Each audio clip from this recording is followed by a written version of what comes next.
수원교구 제1대리구 송공동체 원래 교육을 준비한 김동우 바오로입니다. 원곡 성당에서 지금 지내고 있고요. 여름 휴가철 여러분께 좋은 교육이 될 수 있도록 준비한 내용 함께 하시기 전에 시작 기도하시겠습니다. 성부와 성자와 성령의 이름으로 아멘. 오소서 성령님, 저희 마음을 성령으로 가득 채우시어 저희 안에 사랑의 불이 타오르게 하소서. 주님의 성령을 보내소서. 저희가 새로워지리이다. 또한 온누리가 새롭게 되리이다. 기도합시다. 하느님, 성령의 빛으로 저희 마음을 이끄시어 바르게 생각하고 언제나 성령의 위로를 받아 누리게 하소서. 우리 주 그리스도를 통하여 비나이다. 아멘. 성부와 성자와 성령의 이름으로 아멘. 여름이 다가왔습니다. 7월 한참 이제 비가 오고 더워질 준비를 하고 있는 시기입니다. 8월도 마찬가지로 많이 덥겠죠. 7월 마지막 주, 또 8월 첫 번째 주 아마 가장 많은 분들이 여름 휴가를 다녀오시게 될 것 같습니다. 휴가를 잘 다녀오실 수 있도록 준비하는 내용으로 오늘 이 교육을 마련했습니다. 휴가를 어디로 가시는가? 휴가를 근데 가실 때 그 기간을 정하실 때 주일을 껴서 가시는 경우가 많으시죠. 하루라도 더 휴가를 여유롭게 보내시기 위해서 주일을 껴서 휴가를 가시게 되는데, 신자들이 휴가를 가 있는 동안에 주일을 맞이하게 되면 이 주일 미사가 걱정이 되십니다. 주일 미사 참례의 의무 때문이지요. 우리에게 있는 이 주일 미사 참례의 의무는 대축일 참례의 의무와 더불어서 우리에게 꼭 지켜져야 하는 신자로서의 의무로 남겨져 있습니다. 모든 신자들은 주일, 또 주님 부활 대축일, 주님 성탄 대축일, 전주의 성모 마리아 대축일, 성모 승천 대축일 미사에 함께 하셔야 되는 것이지요. 그런데 이 주일이 왜 그만큼 중요한 것인가 라는 생각이 흐릿해지다 보면 주일 미사 참례의 의무도 역시 흐릿해지게 될 것입니다. 주일이 무슨 의미가 있느냐? 주님의 날인 것이지요. 일주일에 한 번 하느님의 날로 우리가 거룩하게 지내기 위해 노력하는 날, 하느님께 우리의 날을, 시간을 되돌려 드리는 날이 주일이 될 것입니다. 주님의 날을 통해서 우리가 얻는 것은 예수 그리스도를 통해서 보여주신 죽음을 이긴 부활, 우리도 일주일을 살아갈 수 있는 힘을 얻는 것, 죽음을 이기고 부활을 체험함으로써 일주일을 살아갈 수 있는 힘을 바로 이 주일에 얻게 되는 것이지요. 주님의 날에 주님의 부활을 기억함으로써 우리의 신앙을 굳건하게 하고 신앙생활을 이룰 수 있는 근간을 마련하는 날입니다. 사도행전 20장 7절, 주간 첫날에 우리는 빵을 떼어 나누려고 모였다. 이미 사도들이 초세기부터 함께 모여 빵을 떼어 나누었던 그날, 주일이 되었습니다. 그때 기억했던 것이 무엇이냐? 함께 빵을 나누며 예수님께서 기억하라고 하셨던 그 말씀 그대로의 성찬례를 기억했던 것이지요. 그리스도의 재현을 통해서 예수 그리스도의 부활을 잊지 않고 믿고 고백했던 그것이 바로 주일에 했던 일입니다. 주일 미사는 그러면 언제부터 의무로 남겨졌는가? 로마 교회도 박해 시대가 있었고요. 그 이후에 공동체가 점점 커져가면서 주일 미사를 꼭 지켜야 된다는 의무를 갖기 시작했던 건 6세기 경부터였습니다. 그리고 그 주일 미사 참례의 의무, 또 중요한 신앙을 고백하는 대축일의 의무가 이어져 오고 있는 것이지요. 그런데 문제는 우리에게 지금 당장 7월, 8월 이 여름 휴가철에 주일 미사의 의무가 마음속에 힘들고 어렵게 다가온다는 것입니다. 어떻게 주일 미사의 참례 의무를 내가 휴가 기간 다 할 수 있을까? 혹은 주일 미사 참례의 의무를 내가 지키지 못했을 때 대신할 수 있는 어떤 방법이 있지 않을까? 많은 분들이 알고 계시지요. 대송을 바친다고 하십니다. 한국 천주교회의 전통 안에 내려져 오고 있는 주일미사 참례 의무를 대신할 수 있는 대송이라는 기도를 우리가 바치고 있는 것이지요. 대신 외운다라는 의미가 있는 것이고요. 신자의 의무를 지키지 못할 경우 그 의무를 지키지 못한 것에 대신해서 바치는 기도라는 뜻입니다. 언제부터 이 대송을 바쳤을까라는 것을 찾아보셔야 내가 이번 휴가 때 미사를 빠졌을 때 대송을 바칠 수 있는가가 이야기할 수 있겠죠. 조선시대 천주교 박해의 시기에 사제를 구하기 어려운 상황, 그러니 신자들의 공동체는 미사를 하고자 준비하고 기다렸지만 사제가 없어서 미사를 드릴 수 없는 그 환경에서 미사를 대신해서 기도했던 그 기도가 우리에게 남겨진 것입니다. 대송을 통해서 공동체가 주일 미사의 의무를 지키고자 노력했던 것이죠. 그 방법이 천주 성교 공과에 나오는 대송 규정으로 시작되어 전해졌습니다. 우리에게 전해진 첫 번째 교리서 천주 성교 공과, 이 책이 어떻게 준비되었느냐, 초기 신자들을 위한 기도문들을 모은 것인데요. 박해 시대 때의 신자들의 기도 생활과 그 기도를 통해서 공동체가 함께 모일 수 있도록 결속을 다져주기 위해 마련된 것입니다. 누가 만들었는가?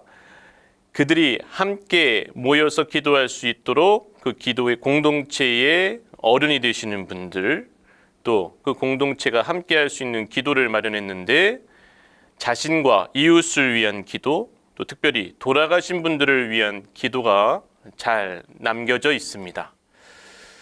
제2대 조선 대목구장 앵베르 주교님께서 1838년 초판, 그래서 그 처음 것이 마련되었고 후에 1864년 4권의 목판본으로 간행되어서 많은 신자들에게 전해지게 됩니다. 그곳에 대송의 의무가, 대송의 방법이 전해지고 있는 것이지요. 천주 성교 공과의 머릿말에 처음과 마지막 구절에 이런 말씀이 있습니다. 마땅히 항상 기도하고 그치지 말라. 기도해야 되느니 보통으로 천주경, 성모경, 영광경 한 번이라도 되느니라. 기도하고 싶은 공동체에 기도를 통해서 하나님과 함께 살아갈 수 있도록 알려주고자 했던 그 기도문이 바로 천주 성교 공과였고, 항상 마땅히 기도할 수 있는 방법이 우리에게 전해지게 된 것입니다. 이 천주 성교 공과에 나와 있는 대송 규정을 먼저 찾아보시지요. 첫 번째는 모든 주일과 축일에 있는 침례경을 봉헌하는 것이었습니다. 그 미사에 나오지 못하면 그 주일과 축일에 있는 침례경을 봉헌하는 것이고, 만약에 이 침례경이 뭔지 모르겠다, 찾을 수 없다면 성로, 성공, 거룩한 길, 십자가의 길을 봉헌했어야 되는 것이고요. 십자가의 길도 어떻게 하는지 모르겠다 라고 했을 경우는 천주경, 주님의 기도 33번과 매개경, 묵주기도 15단을 봉헌해야 했습니다. 그런데 또 묵주기도도 어떻게 하는지 기억이 나질 않는다 했을 경우에는 성모경, 성모송 99회를 봉헌하게 되어 있었던 것이 바로 대송 규정이었습니다. 그런데 이러한 대송 규정은 이제 시간이 흐르면서 박해 시대를 지나고 그리스도인의 종교 자유, 또 우리가 하나님을 믿는 데 있어서의 자유를 갖게 되었을 때 함께 기도하면서 미사를 봉헌하지 못하는 공동체, 사제수가 부족해서 사제와 함께 미사를 하지 못하는 공동체에 그대로 이어지게 됩니다. 공소회장님들, 또 본당의 회장님들을 통해서 이 대송 규정이 계속 수용되고 이어지죠.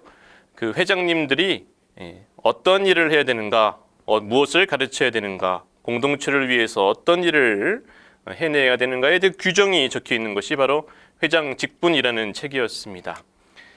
이렇게 되어 있는데요. 회장님들이 가르쳐야 될 내용과 공동체를 위한 내용, 또 전교를 위해서 어떤 일을 준비해야 되는지에 대한 내용이 적혀 있는 책입니다. 이 천주교회의 공소회장님들, 본당 회장님들을 위한 책에도 대송 규정이 그대로 이어져 와 있습니다. 미사나 공수예절에도 참여할 수 없는 부득이한 경우에는 그 대신에 묵주기도, 성경봉독, 선행 등으로 그 의무를 대신할 수 있다고 한국천주교회는 전통을 이어 지금까지 함께 이야기하고 있는 것이지요. 한국천주교 사목지침서에 명시되어 있는 부분입니다.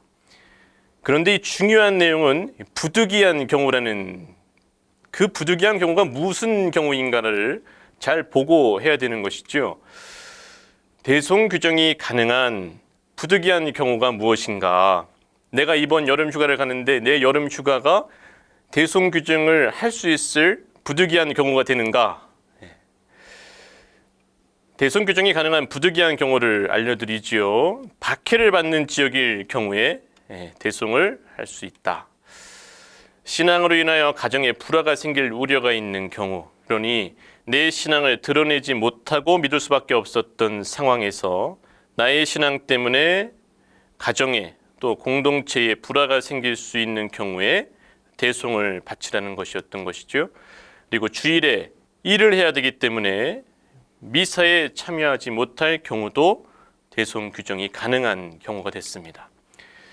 치명적인 감염병 바이러스로 함께 모여서 미사가 참여하기 힘들 경우, 우리가 지금 겪고 있는 이 코로나19 상황도 대송 규정이 가능한 부득이한 경우가 될 수 있겠죠.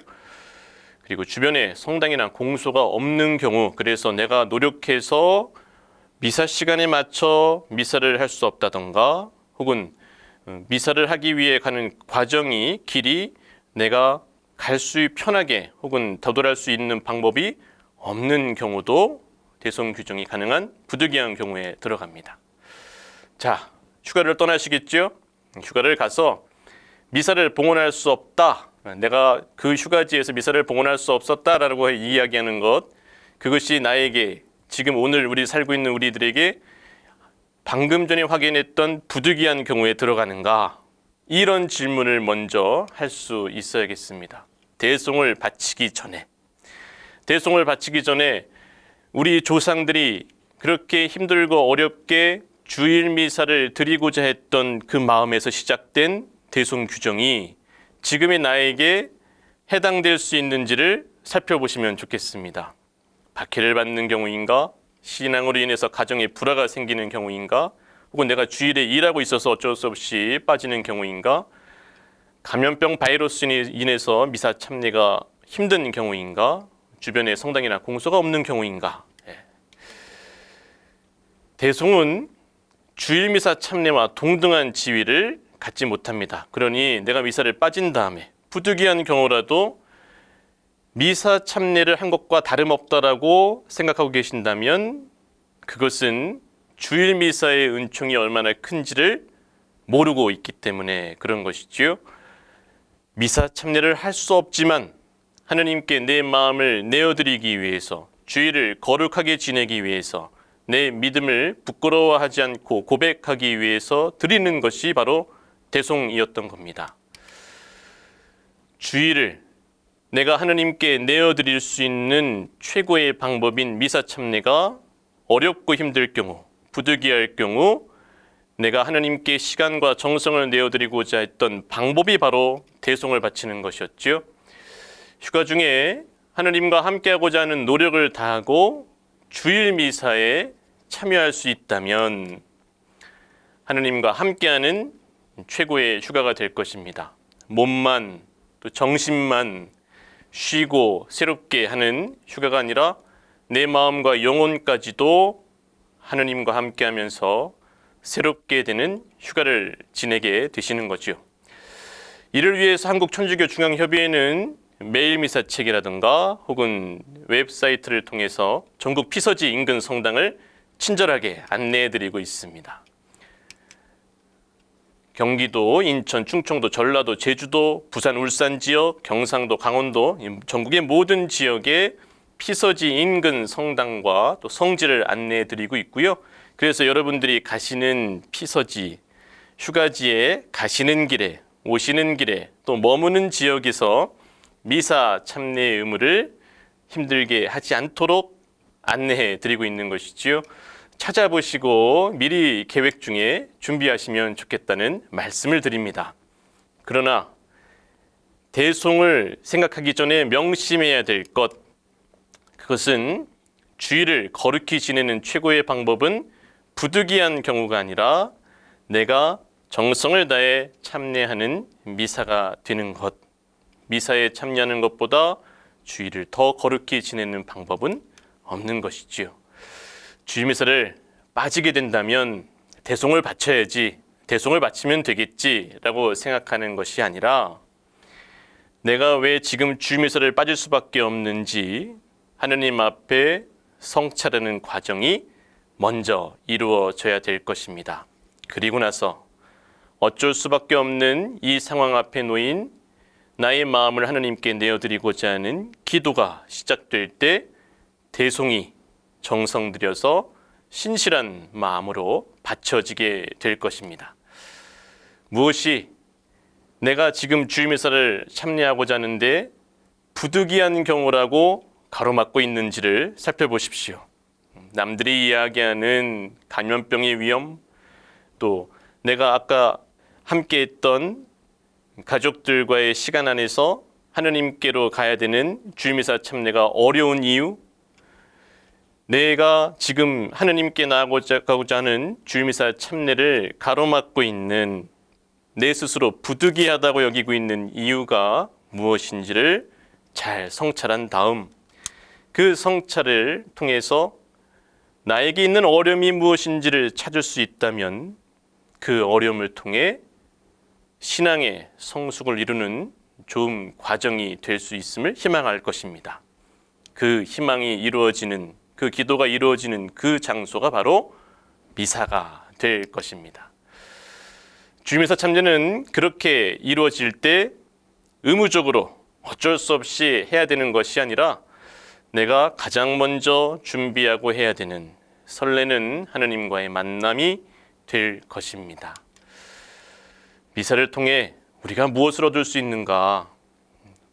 의무적으로 해야만 하는 미사가 아니라 내가 어디를 가든 함께 계시는 하느님께 나아가서 내어드리고자 하는 그 미사를 통해 우리가 무엇을 얻을 수 있는가? 엠마오로 가는 두 제자의 이야기를 들려드리면서 여러분도 이번 휴가가 엠마오로 가는 두 제자와 함께 했던 예수님처럼, 예수님을 모시고 했던 것처럼 준비될 수 있으면 좋겠습니다. 올해 부활 8일 축제 수요일 복음에 이 엠마오로 가는 두 제자의 모습을 발견할 수 있습니다. 루카 복음 24장 13절부터 35절의 말씀인데요. 이 엠마오로 가는 두 제자에 대한 이야기는 루카 복음에만 나오고 있는 이야기지요. 그 내용은 이렇습니다. 주간 첫날 바로 그날 예수님의 제자들 가운데 두 사람이 예루살렘에서 예순 스타디온 떨어진 엠마오라는 마을로 가고 있었다. 그들은 그동안 일어난 모든 일에 관하여 서로 이야기하였다. 그렇게 이야기하고 토론하는데 바로 예수님께서 가까이 가시어 그들과 함께 걸으셨다. 그들은 눈이 가리어 그분을 알아보지 못하였다. 예수님께서 그들에게 걸어가면서 무슨 말을 서로 주고받느냐 하고 물으시자 그들은 침통한 표정을 한 채 멈추어 섰다. 그들 가운데 한 사람 클레오파스라는 이가 예수님께 예루살렘에 머물렀으면서 이 며칠 동안 일어난 일을 혼자만 모른다는 말입니까? 하고 말하였다. 예수님께서 무슨 일이냐 하시자 그들이 그분께 말하였다. 나자렛 사람 예수님에 관한 일입니다. 그분은 하나님과 온 백성 앞에서 행동과 말씀에 힘이 있는 예언자셨습니다. 그런데 십자가에 못 박히게 하였습니다. 우리는 그분이야말로 이스라엘을 해방시킬 분이라고 기대하였습니다. 그 일이 일어난 지도 벌써 사흘째가 됩니다. 그리고 몇몇 여인들이 했던 증언을 쭉 이어갑니다. 그때 예수님께서 그들에게 말씀하시지요. 어리석은 자들아, 예언자들이 말한 모든 것을 믿는 데에 마음이 어찌 이리 굼뜨냐. 그리스도는 그러한 고난을 겪고서 자기의 영광 속에 들어가야 하는 것이 아니냐. 그리고 이어서 모세와 모든 예언자로부터 시작하여 성경 전체에 걸쳐 당신에 관한 기록들을 그들에게 설명해 주셨다. 그러자 그들은 저희와 함께 묵으십시오. 저녁 때가 되어가고 날도 이미 저물었습니다며 그분을 붙들었다.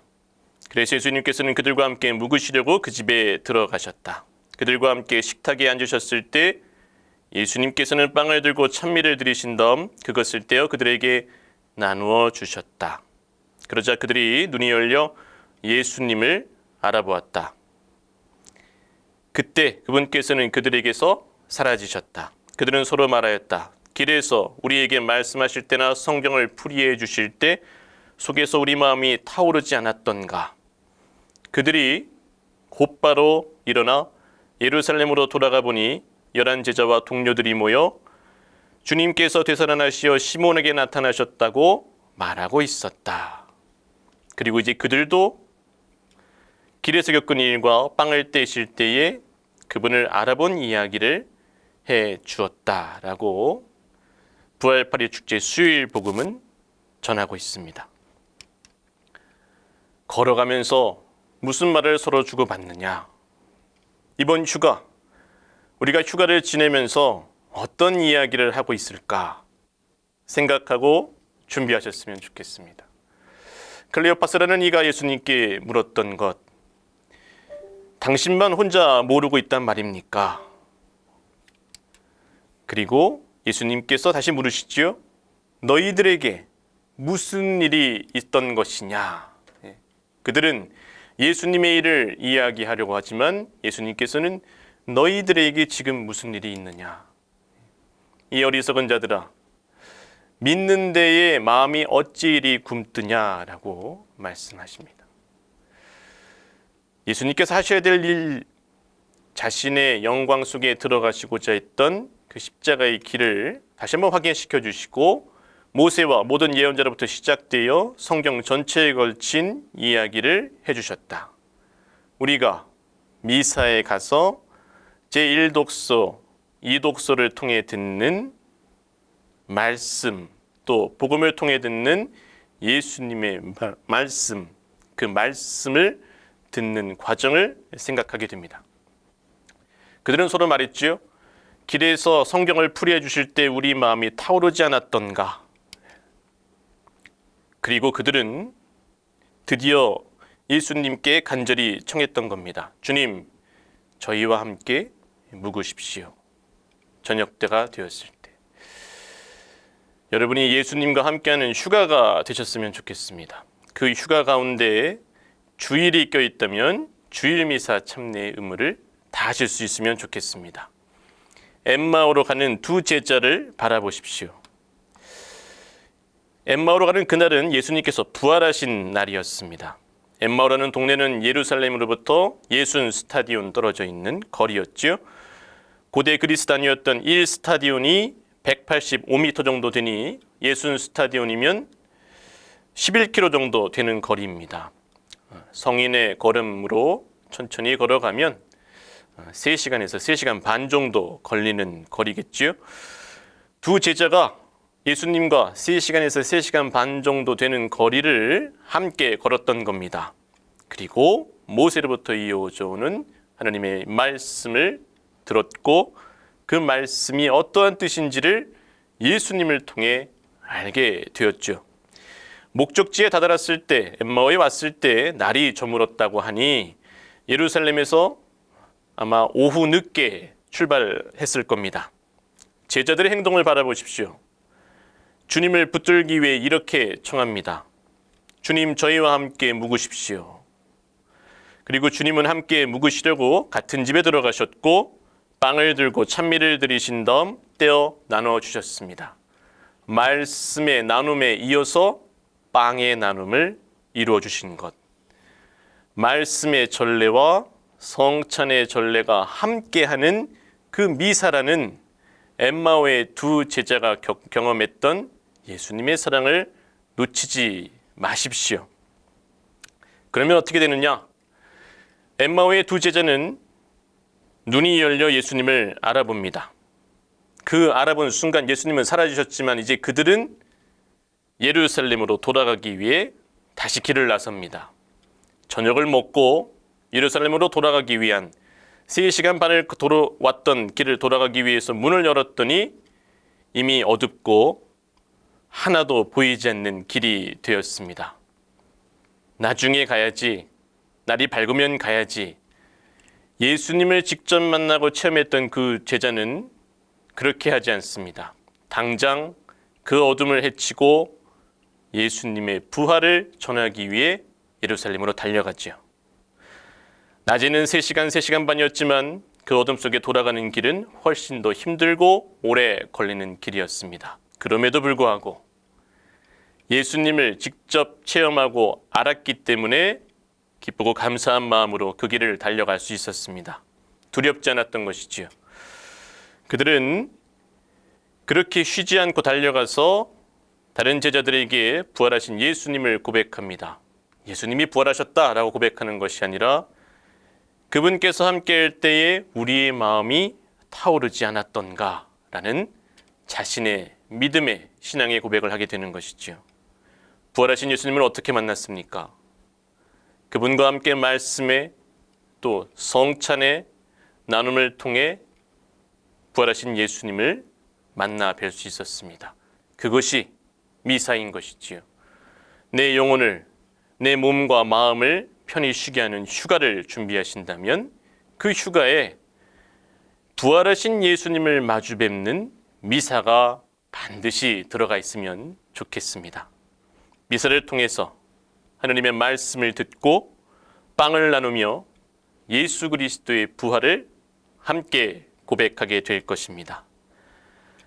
지금 이 순간, 이 휴가 기간 동안 저희와 함께 머물러 주십시오 라는 기도가 이루어지는 것은 우리가 나의 휴가지에서 예수님과 함께 할 수 있는 자리를 마련하는 것, 휴가지 근처에 있는 성당과 경당을 찾아가 기도하는 것, 그리고 주일이 껴있다면 주일 미사를 참여하는 방법이 될 것입니다.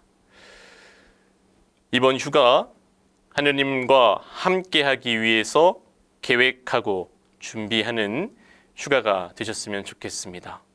엠마오의 제자들 곁에서 함께 걸으셨던 예수님이 이번 휴가 안에서 우리와 함께 걸어주시기를 청하며 행복하고 기쁘고 편안한 쉼이 있는 휴가가 되시기를 빕니다.